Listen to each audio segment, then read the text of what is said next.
let's say a word about dreams.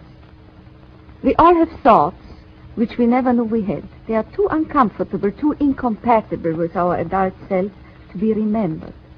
Yet they are often disturbing, rumbling under the surface like lava in a volcano. The dream is the royal road to these thoughts, the royal road to the unconscious. This is the story of how Sigmund Freud's ideas about the unconscious mind were used by those in power in post-war America to try and control the masses. Politicians and planners came to believe that Freud was right to suggest that hidden deep within all human beings were dangerous and irrational desires and fears. They were convinced that it was the unleashing of these instincts that had led to the barbarism of Nazi Germany. To stop it ever happening again, they set out to find ways to control this hidden enemy within the human mind.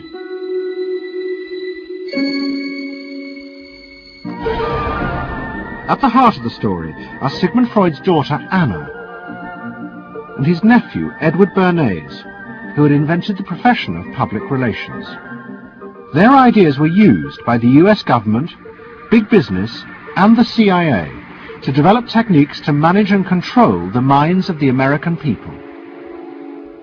Those in power believed that the only way to make democracy work and create a stable society was to repress the savage barbarism that lurked just under the surface of normal American life.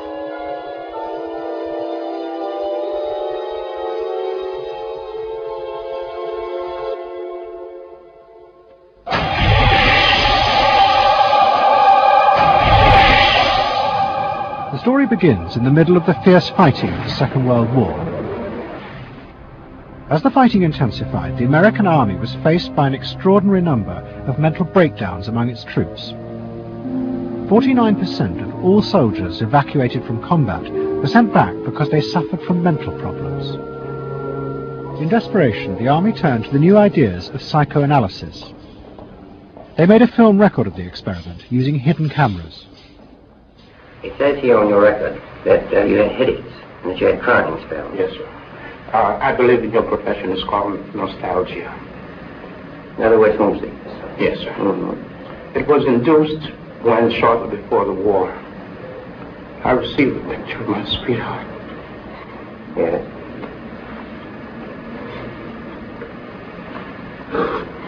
Mm-hmm.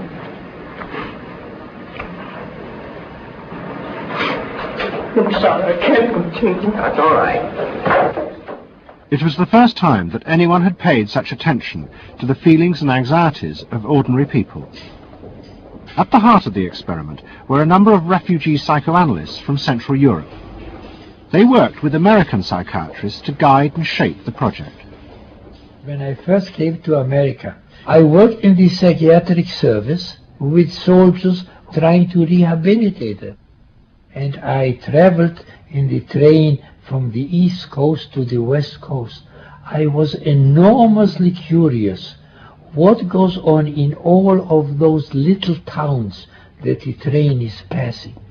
After my years in the army, I knew exactly what everybody was doing in the little towns, because I saw so many people who came from there, and I understood their aspirations, their disappointments, and so forth. So it was as if somebody invited me to a privileged tour into the inner soul of America. I'm not doing this deliberately, so Of course please you believe me. are. I do believe you. A display of emotion is sometimes very helpful. I hope so, sir. Sure, it gets it off your chest. Well, sir, to be perfectly honest with you, I'm very much in love with my sweetheart. She has been the one person that gave me a sense of importance, and that through her cooperation with me, we were able to surmount so many obstacles. Take it easy now. Just talk to... The psychoanalysts used techniques developed by Freud to take the men back into their past. They became convinced that the breakdowns were not the direct result of fighting. The stress of combat had merely triggered old childhood memories. These were memories of the men's own violent feelings and desires, which they had repressed because they were too frightening. Think deeply. Let's go back. When was it To the psychoanalysts, it was overwhelming proof of Freud's theory that underneath human beings were driven by primitive, irrational forces. You won't die. World War II was a major shattering experience because I discovered the enormous role of the irrational in the lives of most people. That I can say, that I learned, that the ratio between the irrational and the rational in America is very much in favor of the irrational. That there is much greater unhappiness, much more suffering, much more. A sadder country than one would imagine it from the advertisements that you get. A much more problematic country. Victory in the Second World War was celebrated as a triumph of democracy. But in private, many policymakers were worried about the implications of the analysis of the soldiers. It seemed to show that underneath every American were irrational, violent drives. What had happened in Germany seemed to bear this out. The complicity of so many ordinary Germans in mass killings during the war showed just how easily these forces could break through and overwhelm democracy.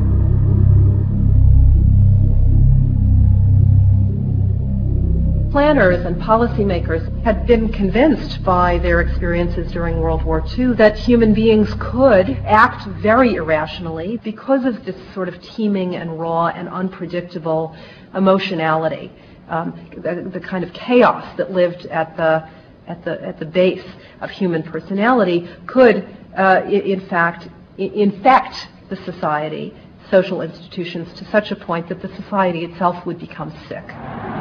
That's what they believe happened in Germany, in which the irrational, the anti-democratic went wild. It was a vision of human nature as incredibly destructive, and they were terrified that Americans would in fact behave that way, or were capable of behaving that way, and they wanted to avoid a rerun of that. So what is needed is a human being that can internalize democratic values so that they are not shaken with the storm. And psychoanalysis carried in it the promise that it can be done. It opened up new vistas as to how the inner structure of the human being can be changed so that he becomes a more vital, free supporter and maintainer of democracy. The psychoanalysts were convinced they not only understood these dangerous forces, but they knew how to control them too. They would use their techniques to create democratic individuals, because democracy left to itself failed to do this.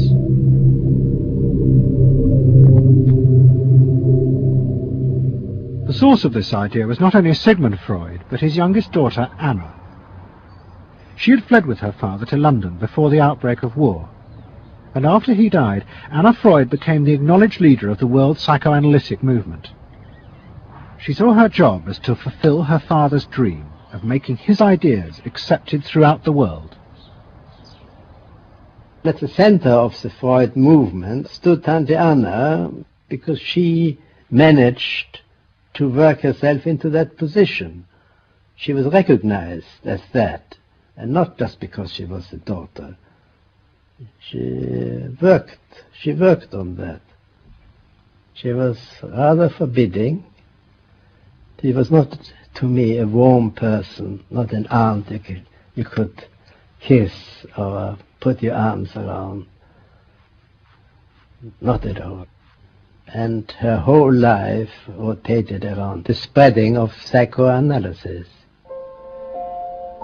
Freud himself had seen the role of psychoanalysis as allowing people to understand their unconscious drives. But Anna Freud believed it was possible to teach individuals how to control these inner forces. She had come to believe this through analyzing children, above all the children of her close friend, Dorothy Burlingham. Dorothy Burlingham was an American millionairess who in the 1920s fled a failed marriage and brought her children to Anna Freud in Vienna. They were suffering terrible anxieties and aggression, but Anna Freud was convinced she could free them from this by changing the world around them. She thought that she could come in and into their environment, essentially, because they were children, you see. They didn't have independent lives of their own. She could go talk to the parents or the mother. She could go to the schools. She could influence their real world, the actual external world, to change their lives and to help them. And to change them as people? I think that was part of what her idea was, is that she felt that she could change them. From her analysis of the Burlingham children, Anna Freud developed a theory of how to control the inner drives. It was simple. You taught the children to conform to the rules of society. But this was more than just moral guidance. Anna Freud believed that if children like the Burlinghams strictly followed the rules of accepted social conduct, then as they grew up, the conscious part of their mind, what was called the ego, would be greatly strengthened in its struggle to control the unconscious. But if children did not conform, their ego would be weak, and they would be prey to the dangerous forces of the unconscious. In my father's case, they were concerned that he would be a homosexual, and so a lot of their efforts went into preventing or trying to stop my father from becoming a homosexual. Whether or not he would have or did, or is it's unknown to me. Why did they want to stop him? Because they felt it was abnormal. It wasn't a normal way to develop. They wanted to have him develop along lines that society recognized to be normal. Because if they didn't, then you're going to be under the control of forces that you don't understand, that you're not even aware of. The analysis seemed to be a great success. And in the 30s, the Burlingham children had returned to America. They settled down to happy married lives in the suburbs. What they didn't realize was that their experience was about to become a template for a giant social experiment to control the inner mental life of the American population. In 1946, President Truman signed the National Mental Health Act. It had been born directly out of the wartime discoveries by psychoanalysts that millions of Americans who had been drafted suffered hidden anxieties and fears. The aim of the Act was to deal with this invisible threat to society. Shocked by the appalling percentage of the emotionally unstable revealed by the World War II draft figures, Congress in 1946 passed the National Mental Health Act, which recognized for the first time that mental illness was a national problem. Keenly aware of the tremendous problems ahead is Dr. Robert H. Felix, director of the vast new project. A primary objective of the National Mental Health Program is to increase our fund of scientific knowledge about mental health and about mental illness. We're not doing this. Why? Because there are all too few skilled mental health workers. Two of the principal architects of the Act were the Menninger brothers, Carl and Will. Will had run the wartime psychotherapy experiments, and now he and his brother began to train hundreds of new psychiatrists. The Menningers were convinced that it would be possible to apply Anna Freud's ideas on a wide scale, and to adults as well as children. The psychiatrist's job would be to teach ordinary Americans how to control their unconscious drives. Psychoanalysis could be used to make a better society. They said psychoanalytic thinking could make for the betterment of society, because you could change the way the mind functioned. And you could take the ways in which people did hurtful things to themselves and others and alter them by enlarging their understanding. And this was the vision psychoanalysis brought. That you could really change people. That you could really change people. And you could change them almost in limitless ways. In the late 40s, a vast project began in America to apply the ideas of psychoanalysis to the masses. Psychological guidance centers were set up in hundreds of towns. They were staffed by psychiatrists who believed it was their job to control the hidden forces inside the minds of millions of ordinary Americans. Yes, I need something done. I need some help. Did you have any particular teachers that you liked?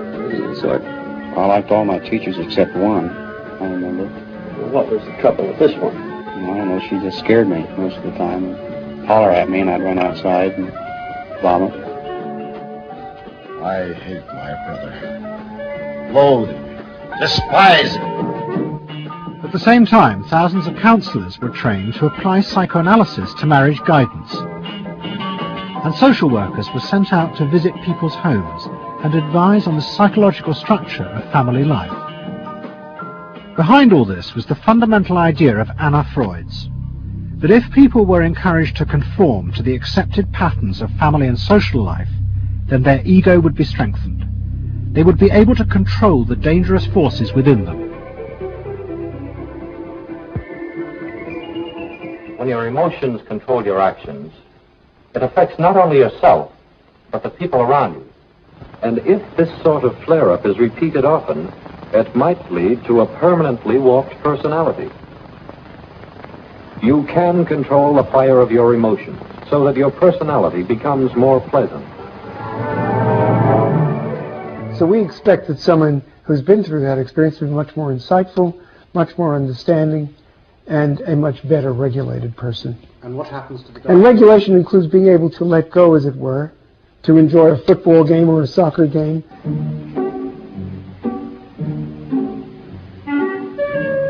A more understanding, yes, rational, but also appropriately emotional person. The regulatory aspects of the human mind would really be in charge. Instead of being overwhelmed by our passions and by our darker impulses. That one would be master or mistress of one's own passions. They just felt that the road to happiness was in adapting to the external world in which they lived.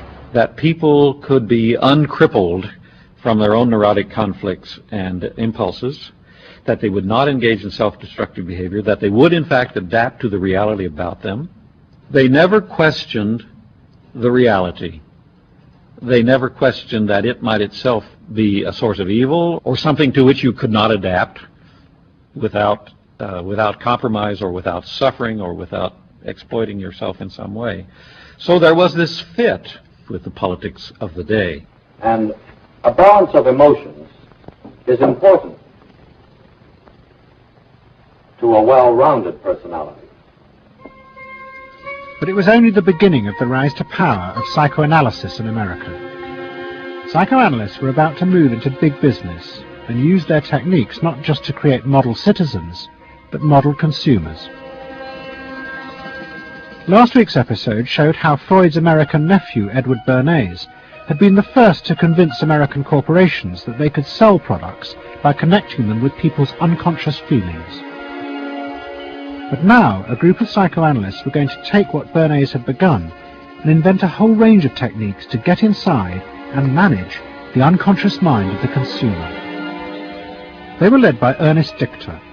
Dichter had practiced next door to Freud in Vienna, but he had come to America and set up the Institute for Motivational Research in an old mansion north of New York. This is the Institute for Motivational Research, a place devoted to the intriguing business of finding out why people behave as they do, why they buy as they do, why they respond to advertising as they do. And this is Dr. Ernest Dichter. We don't go out and ask directly, why do you buy, why don't you? What we try to do instead is to understand the total personality, the self-image of the customer. We use all the resources of modern social sciences. It opens up some stimulating psychological techniques for selling any new product. Like the other psychoanalysts, Dichter believed that American citizens were fundamentally irrational beings. They could not be trusted. Their real reasons for buying products were rooted in unconscious desires and feelings. And Dichter wanted to find ways to uncover what he called the secret self of the American consumer. He was trying to get out of people's mind the unconscious motivations that they had for purchasing. These could be sexual, they could be psychological, they could be sociological, they could be a demand for status, a demand for recognition. There were things that people couldn't verbalize or wouldn't verbalize because they were too secret to them. They were too much a part of their nature, and they would be embarrassed. They would be embarrassed if they came out and said things like this. He would interview people, but not ask them direct questions, but let them talk freely like you do in psychoanalysis. And that was his background. And so he said, why can't we have a group therapy session about products? All right? And so Dichter built this room up above his garage, and he said we can have psychoanalysis of products. They can actually act out and verbalize their wants and needs. What we're going to do is try a couple of these salad dressings. So let's see what happens. Here is our typical housewife. She doesn't follow the instructions. And they could be observed and watched, and other people could comment, and they could talk about it, and everybody could join in.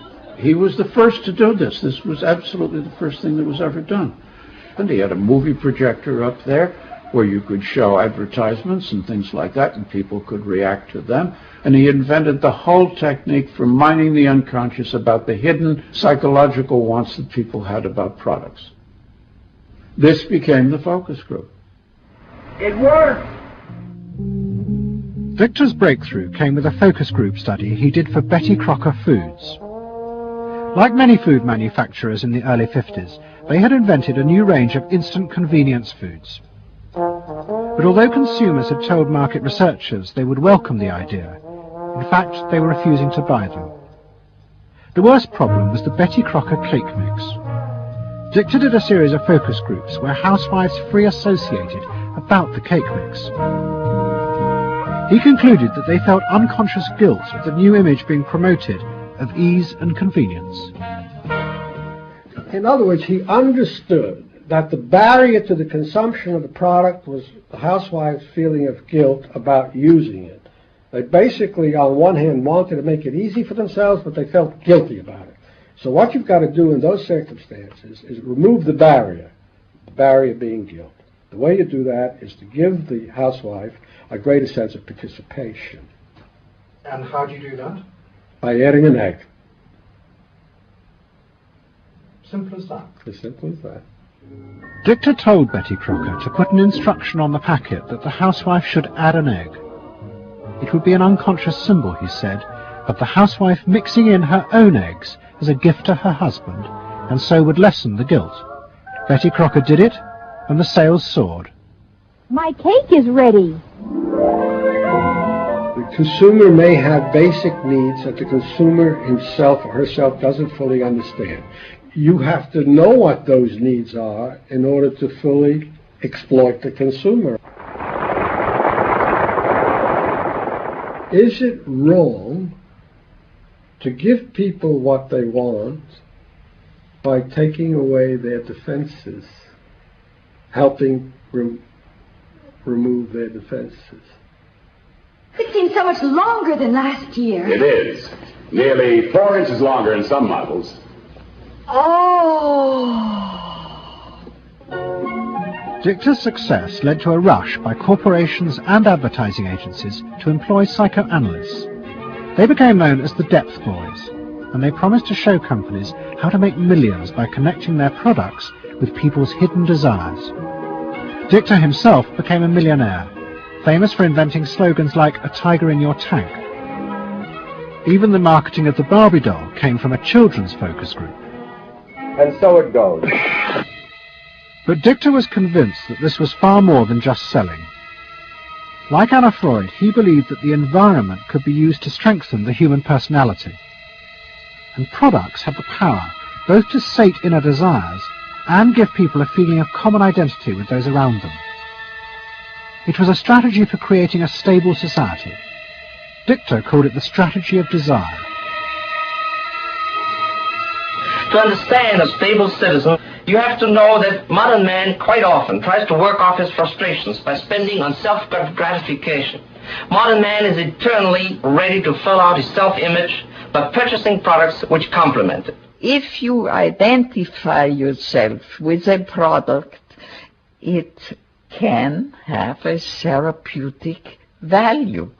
It improves your self-image, and you become a more secure person, and you have suddenly this confidence of going out in the world and doing what you want successfully. Bernays believes that that would then improve the whole of our society and become the best society on this planet.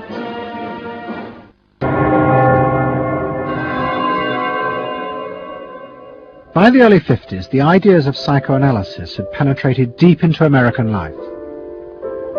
The psychoanalysts themselves became rich and powerful. Many had consulting rooms overlooking Central Park in New York.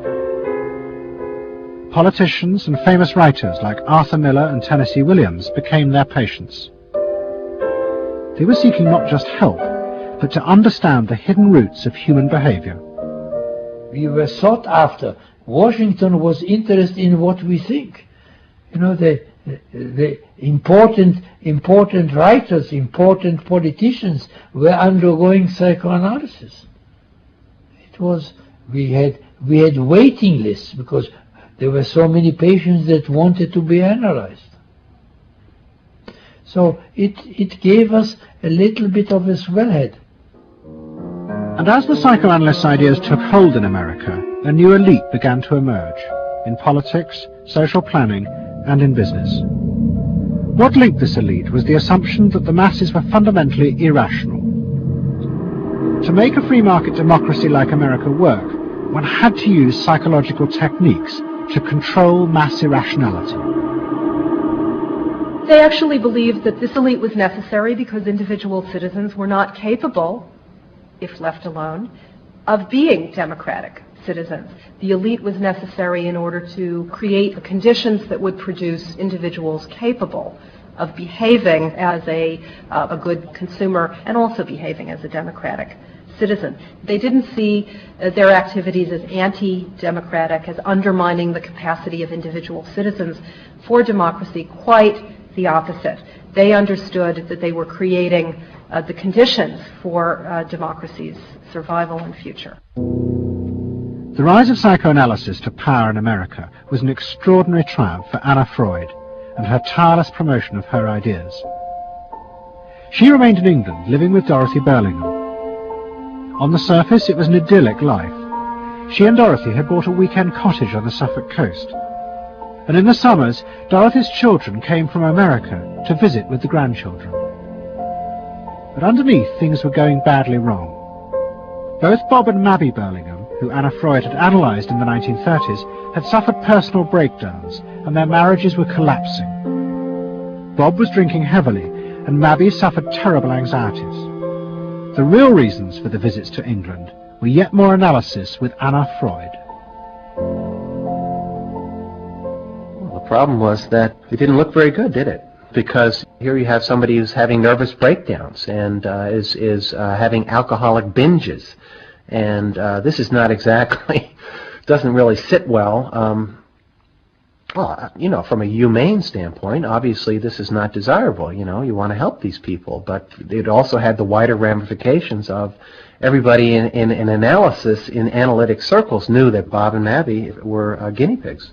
They were the living proof that this was a wonderful process. It was very much swept under the rug. It didn't get out. I mean, these people had such, their power and influence was such that, you know, you were very careful. Anna Freud was a very powerful person, and you were the grandchildren, and she knew a great deal more than you did about what went on in your parents' lives and so forth. It was not something you were going to tangle with, and you were a product of the whole situation. But at the same time, we all knew that something was really out of whack.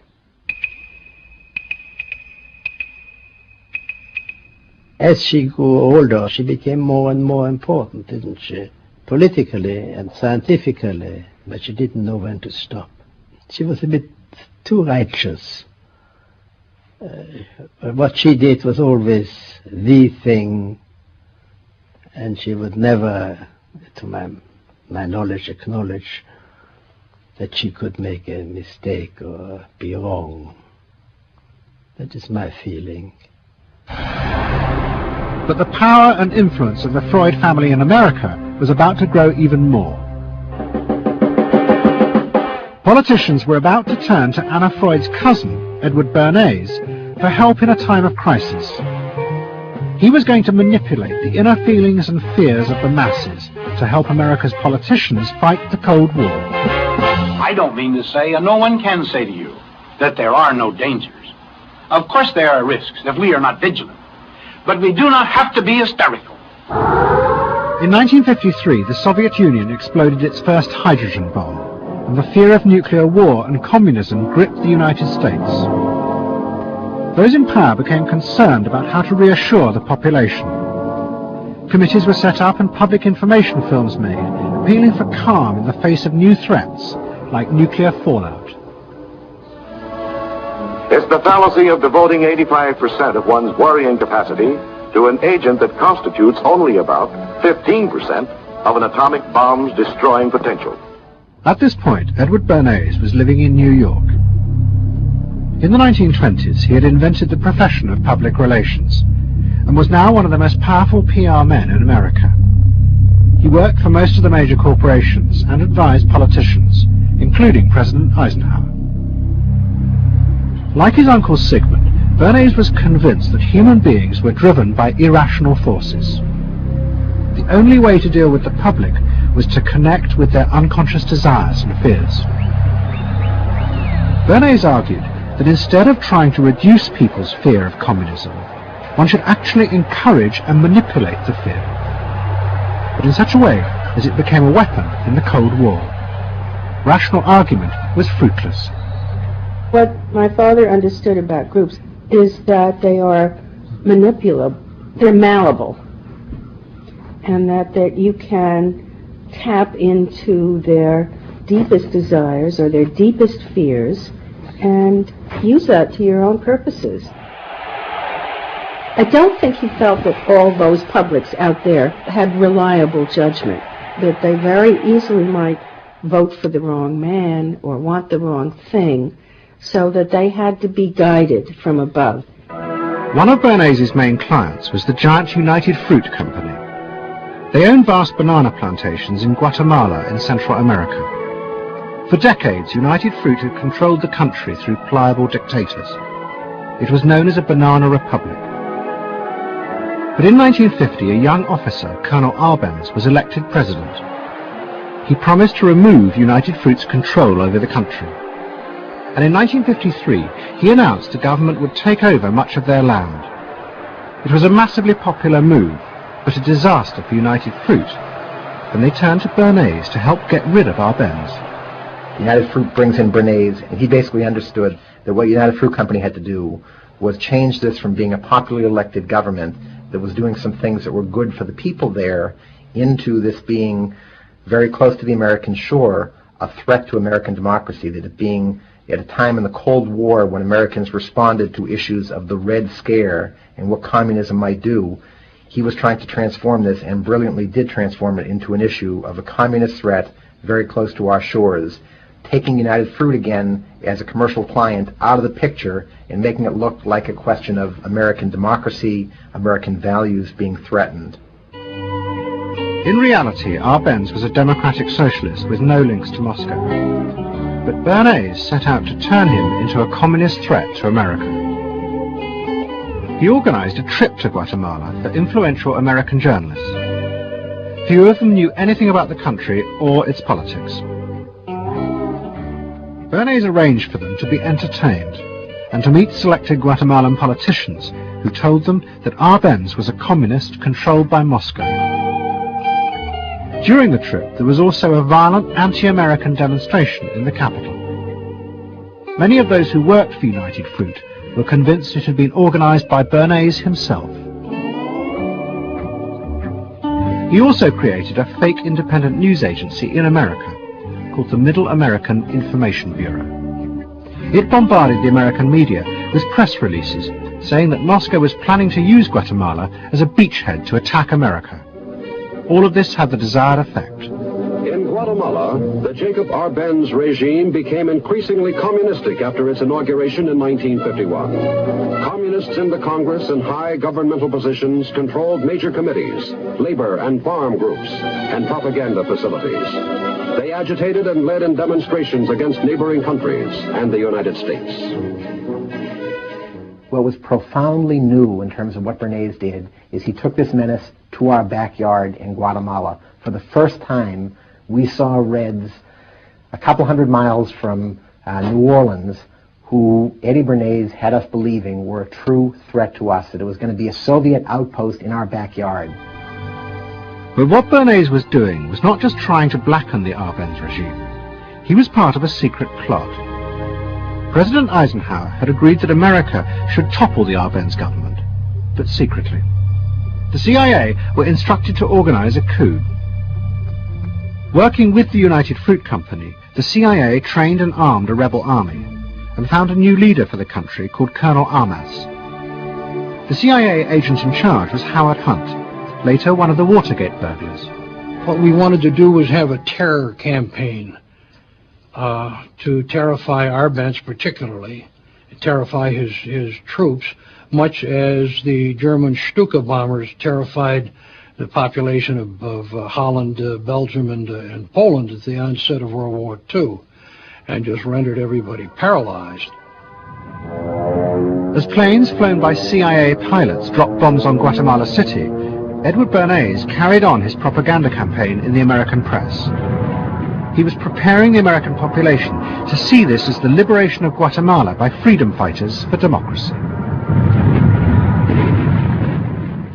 He totally understood that the coup would happen when the public and the press, when conditions in the public and the press allowed for a coup to happen, and he created those conditions. He was totally savvy in terms of just what he was helping create there in terms of this overthrow. But ultimately he was reshaping reality, reshaping public opinion in a way that's undemocratic and manipulative. On June the 27th, 1954, Colonel Arbenz fled the country, and Armas arrived as the new leader. Within months, Vice President Nixon visited Guatemala. In an event staged by United Fruit's PR department, he was shown piles of Marxist literature that had been found, it was said, in the presidential palace. This is the first time in the history of the world that the communist government has been overthrown by the people. And for that we congratulate you and the people of Guatemala for the support they have given. And we are sure that under your leadership, supported by the people whom I have met by the hundreds on my visit to Guatemala, that Guatemala is going to enter a new era in which there will be prosperity for the people together with liberty for the people. Thank you very much for allowing us to see this exhibit of communism in Guatemala. You're welcome. And for dinner, see what Mother has for dessert. Banana gingerbread shortcake. Just another of the many tempting ways in which this nutritious fruit can be prepared. So now that you've seen where bananas come from before they reach your table, our journey to Banana Land is ended. We hope you enjoyed the trip. We know you like bananas. Bernays had manipulated the American people, but he had done so because he, like many others at the time, believed that the interests of business and the interests of America were indivisible, especially when faced with the threat of communism. But Bernays was convinced that to explain this rationally to the American people was impossible, because they were not rational. Instead, one had to touch on their inner fears and manipulate them in the interests of a higher truth. He called it the engineering of consent. He was doing it for the American way of life, and to which he was devoted, sincerely devoted, and yet he felt the people were really pretty stupid. And that's the paradox. If you don't leave it up to the people themselves, but force them to choose what you want them to choose, however subtly, then it's not democracy anymore. It's something else. It's being told what to do. It's that old authoritarian thing. But the idea that it was necessary to manipulate the inner feelings of the American population in the interests of fighting the Cold War now began to take root in Washington. Above all, in the CIA, who were going to take it much further. They were concerned that the Soviets were experimenting with psychological methods to actually alter the memories and feelings of people, the aim being to produce more controllable citizens. It was known as brainwashing. Psychologists in the CIA were convinced that this really might be possible, and that they should try to do it themselves. The image of the human being that was being built up at that particular time was that there was a great deal of vulnerability in every human being, and that vulnerability could be manipulated to program somebody to be something that I wanted them to be, and they didn't want to be. That you could manipulate people in such a way that they could be automatons, if you will, for whatever your own purposes were. This was the image that people thought was possible. In the late 50s, the CIA poured millions of dollars into the psychology departments of universities across America. They were secretly funding experiments on how to alter and control the inner drives of human beings. The most notorious of these experiments was run by the head of the American Psychiatric Association, Dr. Ewan Cameron. Like many psychiatrists at that time, Cameron was convinced that inside human beings were dangerous forces which threatened society. But he believed that it was possible not just to control these forces, but actually remove them. He thought that psychiatry should not just concentrate on sick people, mentally ill, but should actually go into government, that politicians should listen to psychiatrists. Psychiatrists should be in every parliament and should direct and monitor political activities, because they knew in a rational, scientific way what was good for people. Cameron had set up a clinic in a hospital in Montreal called the Allen Memorial. It is now long since closed down. Cameron took patients who suffered a wide range of mental problems. His theory was that these resulted from forgotten or repressed memories. But he was impatient with the idea of using psychotherapy to uncover them. Instead, he would simply wipe them. Cameron used drugs, including LSD, and the technique of ECT, electroconvulsive therapy. It was conventionally used at that time to relieve depression. But Cameron was going to use it in a new way, to produce new people.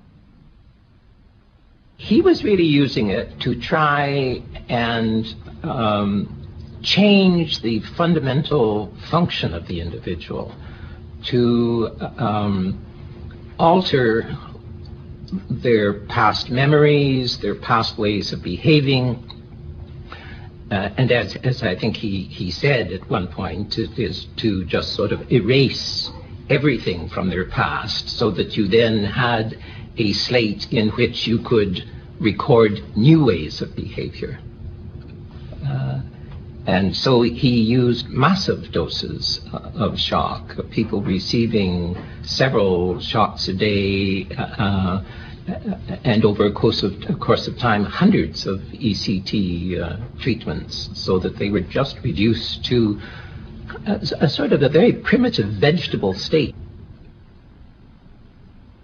I don't remember what happened to me. I was introduced to Dr. Cameron, and I don't remember Dr. Cameron at all. I don't remember any of that. They shipped me up to what they call the sleep room, and they gave me all of these electroconvulsive shock treatments and megadoses of drugs and LSD and all of that, and I have no memory of any of that. Nothing of that time of the Allen Memorial or any of my life previous to that. All gone. Wiped. And then, having depatterned somebody or brought them down to where basically nothing but the essential functions of the body were going on in terms of breathing and things of this nature. Then he would begin to feed material into these individuals, positive material, such that the brain would be programmed in a positive way, so that the individual would be completely altered. Then he put these tapes under our pillows called psychic driving. He would then put back into this empty brain a program of whatever sort he decided upon, and the people like myself would wake up another person, I guess. In fact, Cameron's experiments were a complete disaster. All he managed to produce were dozens of individuals with memory loss, and the ability to repeat the phrase, "I am at ease with myself." And it was not an isolated case.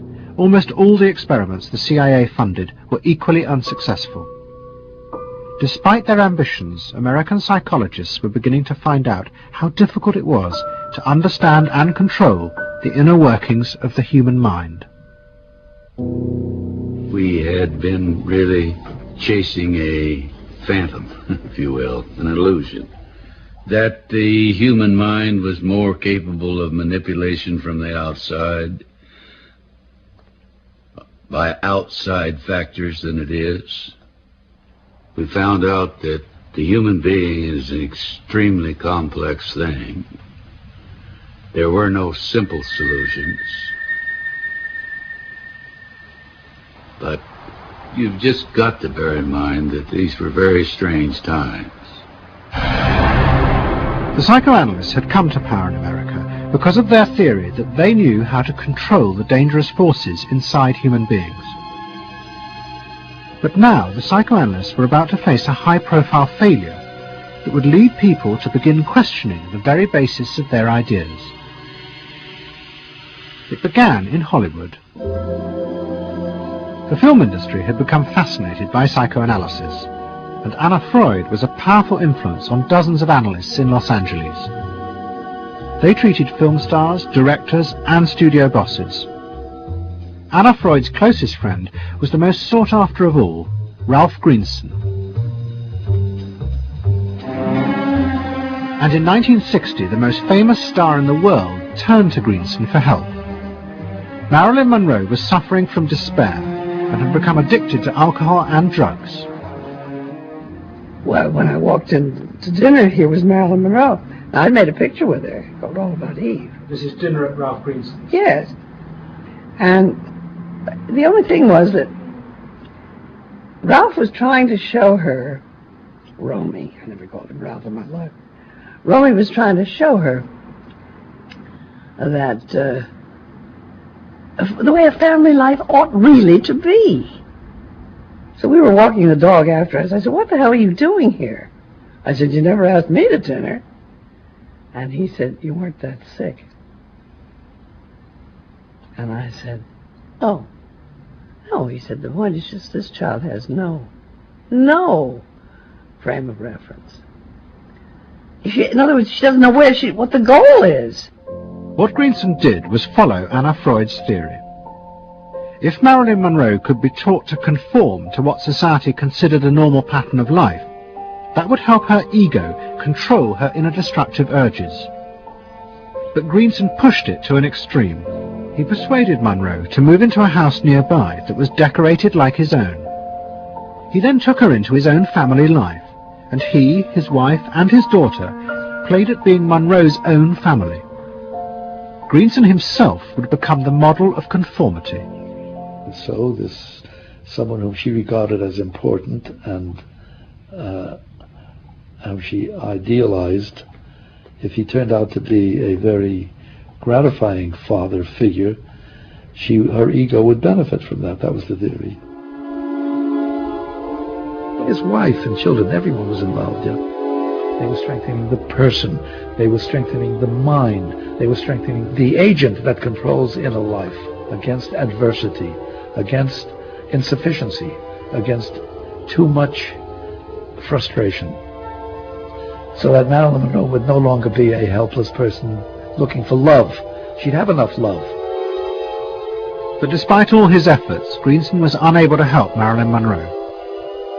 On August the 5th, 1962, she committed suicide in her house. The suicide shocked many in the analytic community, including Anna Freud. And high-profile figures in American life, who had previously been enthusiasts for psychoanalysis, now began to question why psychoanalysis had become so powerful in America. Was it really because it benefited individuals? Or had it in fact become a form of constraint in the interests of social order? The critics included Monroe's ex-husband, Arthur Miller. My argument with so much psychoanalysis is the preconception that suffering is a mistake, or a sign of weakness, or a sign even of illness, when in fact, possibly the greatest truths we know have come out of people's suffering.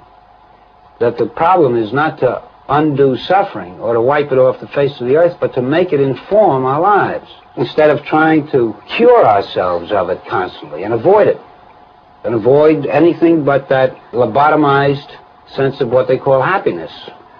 There's too much of an attempt, it seems to me, to think in terms of controlling man rather than freeing him, of defining him rather than letting him go.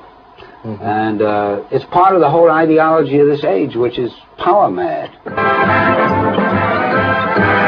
Hey, have you heard about the crazy new way to send a message today? It's flashed on a screen, too quick to see, but still you get it subliminally.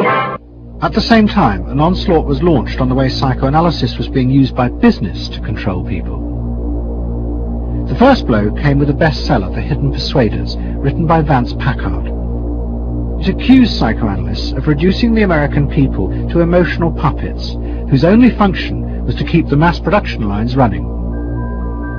They did this by manipulating people's unconscious desires to create longings for ever new brands and models. They had turned the population into unwitting participants in the system of planned obsolescence. The second blow came from an influential philosopher and social critic, Herbert Marcuse. He had been trained in psychoanalysis. This is a childish application of psychoanalysis, which does not take at all into consideration the very real political systematic waste of resources, of technology and of the productive process. For example, planned obsolescence. For example, the production of innumerable brands and gadgets who are, in the last analysis, all the same.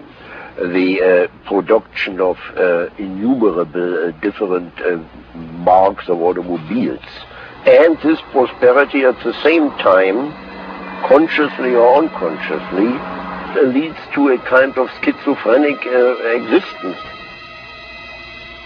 I believe that in this society an incredible quantum of aggressiveness and destructiveness is accumulated precisely because of the empty prosperity, which then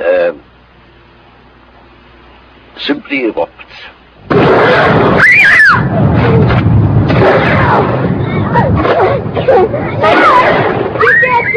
Marcuse's argument was not simply that psychoanalysis had been used for corrupt purposes. It was more fundamental. Marcuse said that the very idea that you needed to control people was wrong. Human beings did have inner emotional drives, but they were not inherently violent or evil. It was society that made these drives dangerous by repressing and distorting them. Anna Freud and her followers had increased that repression by trying to make people conform to society. In so doing, they made people more dangerous, not less. Marcuse challenged that social world, and he said that's a world that should not be adapted to. And in fact, what the individual was adapting to was corrupt and evil and corrupting. In other words, he switched the source of evil from inward conflict to the society itself. That the sickness of society lay at the societal level, not at the sickness of human beings in it. And if people did not challenge that, then they were, in fact, submitting to evil. Modern psychology has a word that is probably used more than any other word in psychology. It is the word maladjusted. It is the ringing cry of modern child psychology, maladjusted.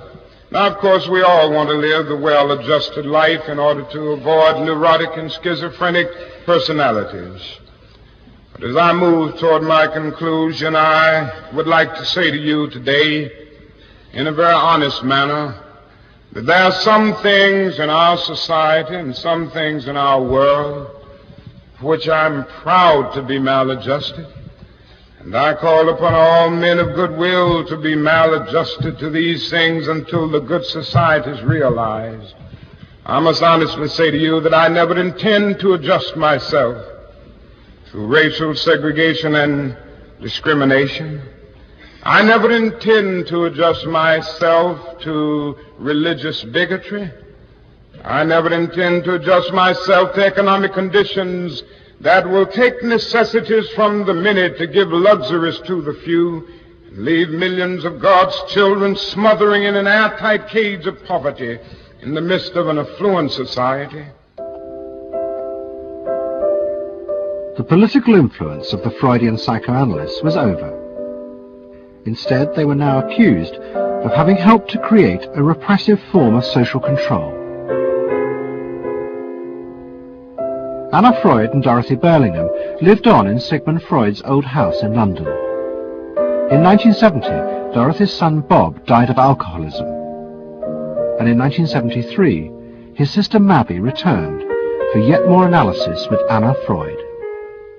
She went back for more analysis. She was living at 20 Marisville Gardens in the Freud house, as I guess she did when she wasn't with her husband, and she committed suicide. She took an overdose of sleeping pills.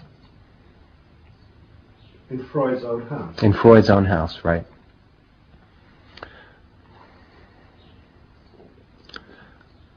So, I mean, the obvious, there are a lot of implications that one can draw from that, and I just think she happened to reach the end of the rope there. Although it would seem to be a very pointed act. Obviously, suicide is a very politicized act, and to do it in Sigmund Freud's own house is certainly different from doing it in Riverdale back in New York.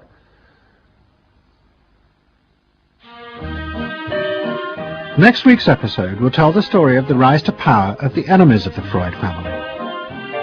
They believed that the way to build a better society was to let the self free. But what they didn't realize was that this idea of liberation would provide business and politics with yet another way to control the self, by feeding its infinite desires. To be lonesome. You know not what it means to be blue. Someday you'll realize and pay for all those lies, then you'll know what it means to be blue.